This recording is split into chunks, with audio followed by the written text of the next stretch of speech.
Hi, welcome to the Cairns Writes podcast, home of science fiction, fantasy and horror author Michael Cairns, me. If you enjoy what you hear today, you can find more at cairnswrites.com. In episode 3 of Life Without Tumblr, Scarlet went to hell. Yeah, I'm not going to top that. Life Without Tumblr, episode 4.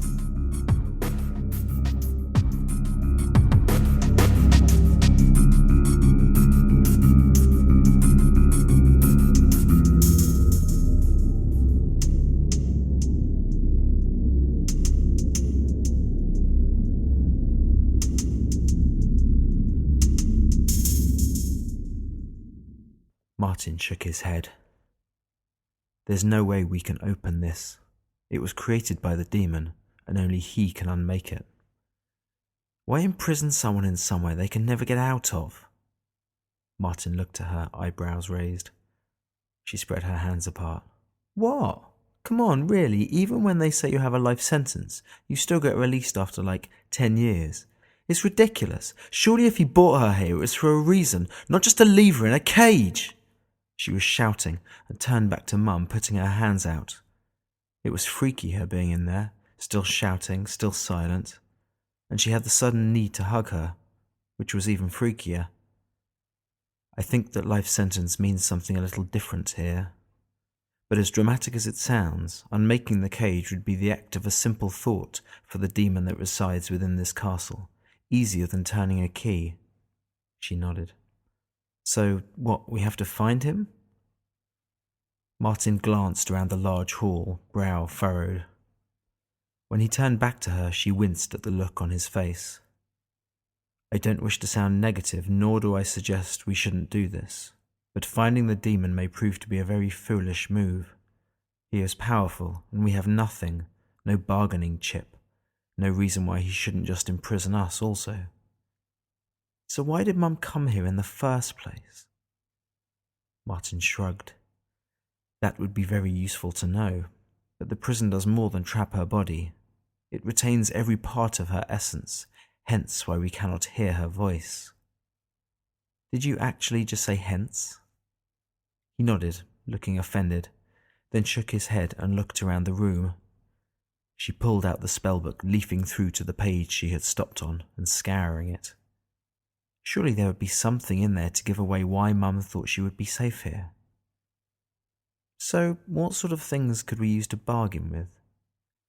Martin held his hand out, ticking things off on his fingers. First, ourselves. They want humans, more than anything, so you could trade yourself for your mum. She snorted and felt instantly guilty. Martin ignored her and went on. You could have some sort of magical artifact, something that possessed power. You could have information, knowledge of something the demon is interested in. Of course, if you know its name, you have a real advantage. It isn't a guarantee, but it gives you a good head start.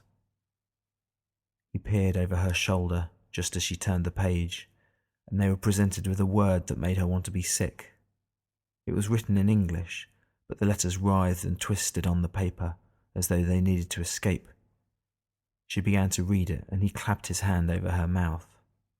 That hurt. Ow, that hurt. What the hell? That is his name.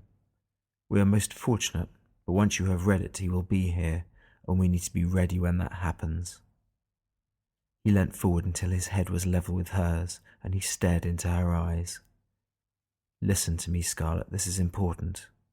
He will try everything to convince you he is in control, that he can do whatever he wants, and he will terrify you. She sniffed. Not sure there's much that will scare me after that fog stuff. He shook his head. The fog, the noises, were nothing compared to him. Trust me. He is pure evil, squashed into some semblance of a living being, but evil nonetheless.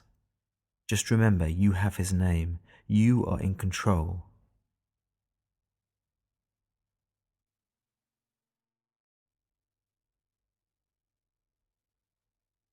Hang on, why don't you do this? Martin smiled wryly. This is your path, your road to tread. I will be here beside you, but it is you that must make this happen. Why? He nodded with his head toward the cage, and she stared at Mum for a moment. Okay, fair enough. The urge to hug her was rapidly becoming the urge to shout at her, and maybe slip in a punch or two as well. She looked up at Martin. He nodded, and she lifted the book and read the name. The sound was like the creaking of an old roller coaster, the squeal of tired metal and the screams of terror that accompanied it. The smell was far worse. It reminded her of the crow that had died in the chimney. She'd been really young, but she could still remember the men coming and opening up the old fireplace and taking this body out, and as they knocked through the wall, the smell that came out her made her gag and shiver at the same time. This smell was like that, just nastier. The figure that appeared was slightly disappointing. When Martin had called it a demon, she'd expected horns and red and fire. He was tall, admittedly, and wearing the most ludicrous robe thing, like a bad Lord of the Rings cosplay. But his skin was pasty, and she thought he might fall over, given a hard push. He stared at them, eyes fixed on the book in her hand.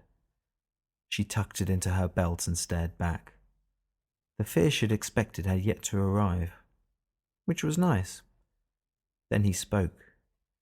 You are pretty like your mother, plenty of meat on your bones. Why are you here, little girl?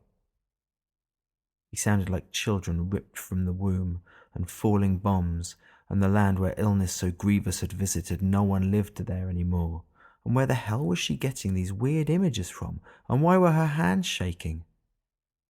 She had stepped backward, Martin now a few paces in front of her, and her hands were held out, palms up as though to block the demon.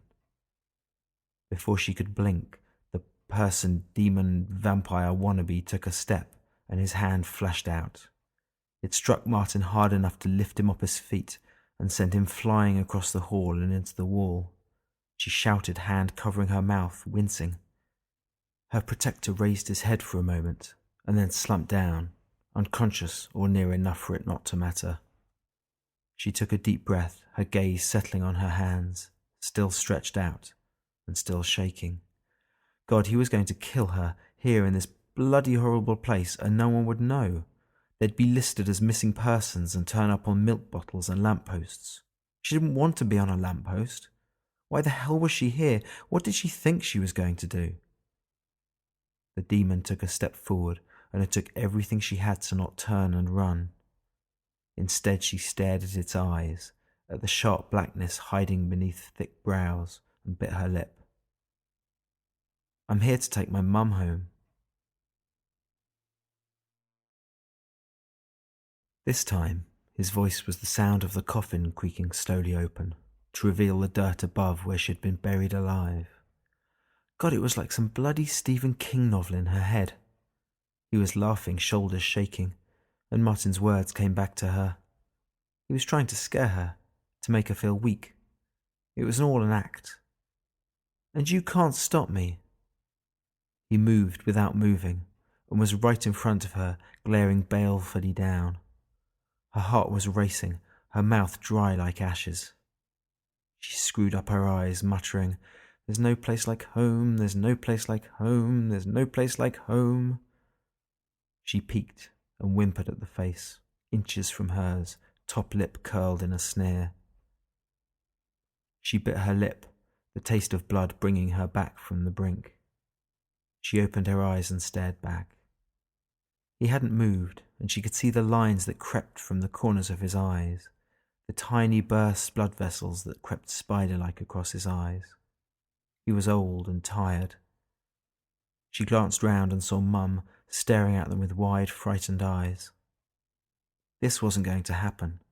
Somewhere far away, her computers were waiting for her to update her status, and there was no way she was missing the chance to talk about this.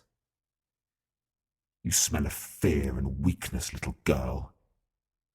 Yeah, and you smell of shit, and old age, and hate, and there's no place for you in my world. His thick eyebrows raised, his snarl growing, but there was something else in his eyes, a flicker that hadn't been there before. She hoped it was doubt or fear, and not indigestion. We're leaving here, Me and Martin and my mum. You should get rid of the cage now." He was going to hit her like he hit Martin, and he'd rip her head off. She screwed up her face, waiting for the blow. Instead, he spoke.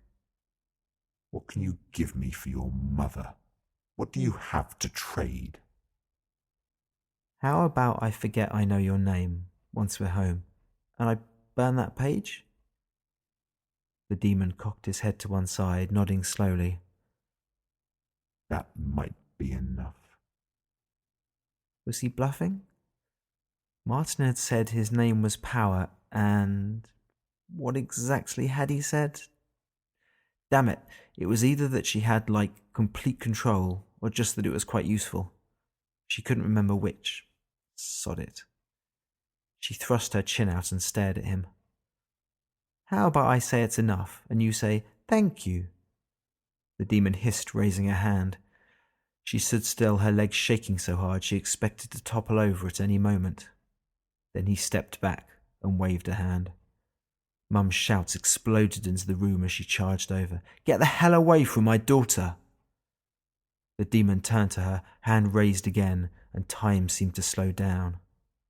Scarlet saw his clenched fist begin to move, and heard her own voice long before her brain caught up. "No!" It came from deep within her and carried something, power, like the smell before a storm. He froze, turning slowly to face her, lips drawn back in a snarl. "You dare command me?" Thanks for listening. I hope you enjoyed the show.